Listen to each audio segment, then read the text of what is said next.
I once watched a father sob over his daughter's death.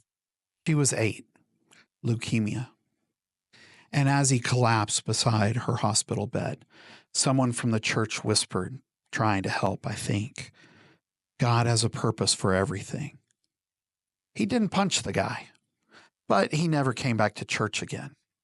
Can you blame him? So today, let's ask the question they don't want you to ask. If love is real, then how can Calvinism be?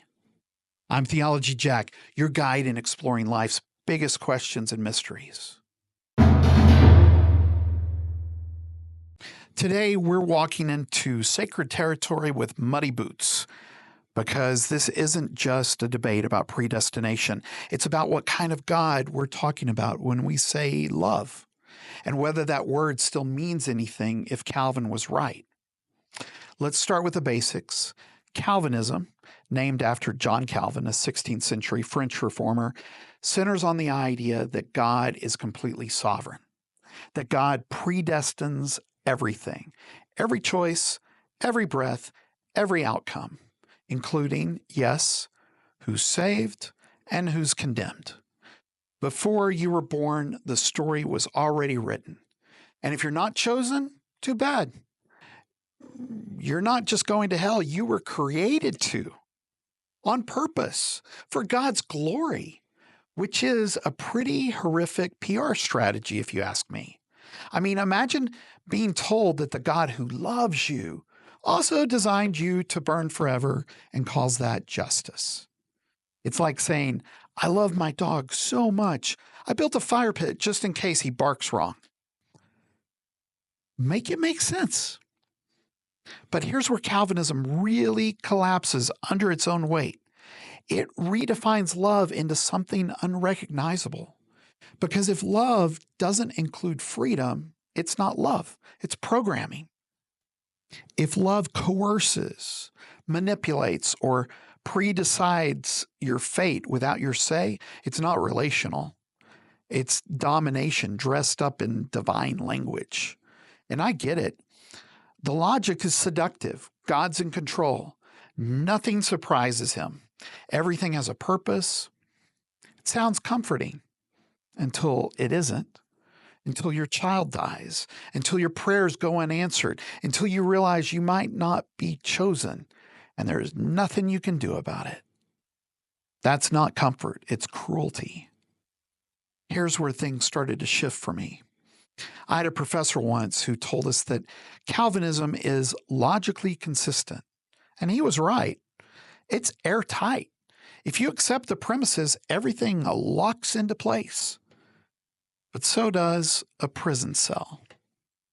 And when I asked him, what does love even mean in this system? He paused, longer than I expected, then said, well, love means willing the good of the other within God's sovereign will. But that's the problem, isn't it? If God's will creates the suffering, then what's left to love? If I push you into traffic and then pull you out, am I good? If I orchestrate your trauma, then comfort you, am I loving? Or am I just God, according to Calvin? Let me be clear. This isn't about intellectualism. This is about the soul level dissonance that happens when we try to believe in both unconditional love and unconditional predestination. It doesn't fit, not emotionally, not ethically, not relationally. It turns God into a puppeteer and calls it providence. But the God Jesus showed us, he didn't script suffering for a plot twist. He wept at Lazarus's tomb. He healed without asking for doctrinal accuracy.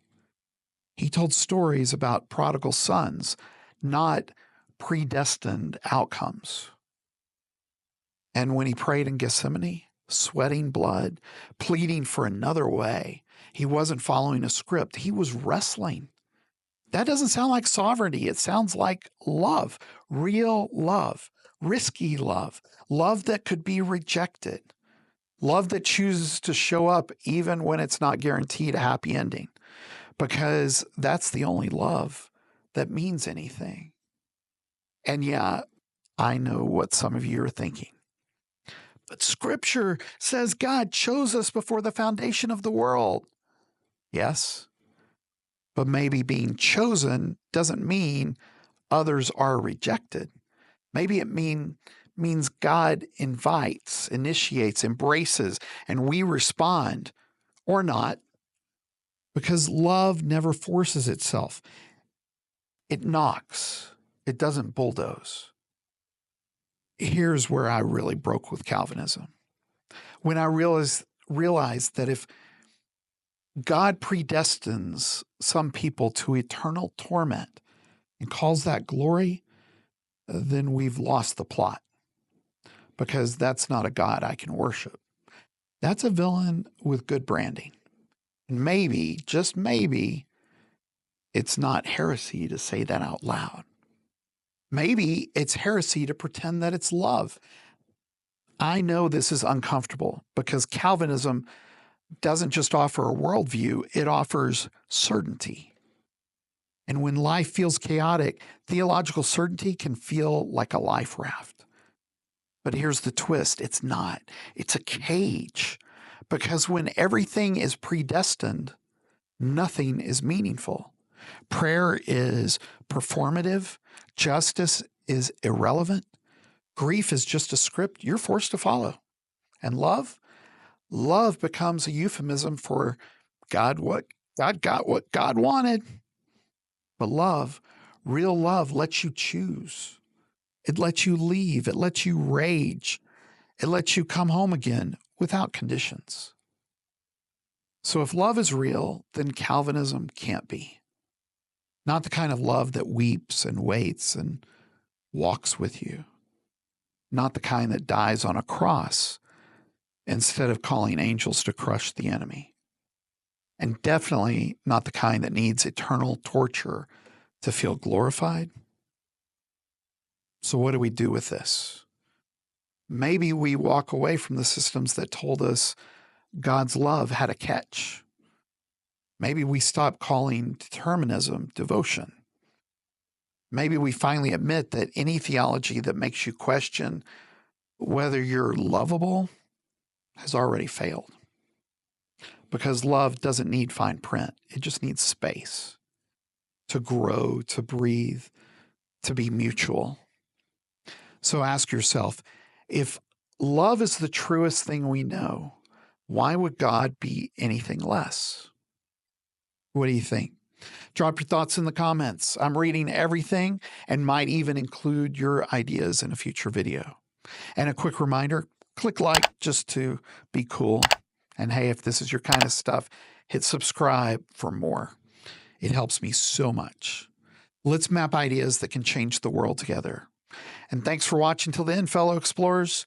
Stay curious and embrace the mystery. This is Theology Jack, signing off.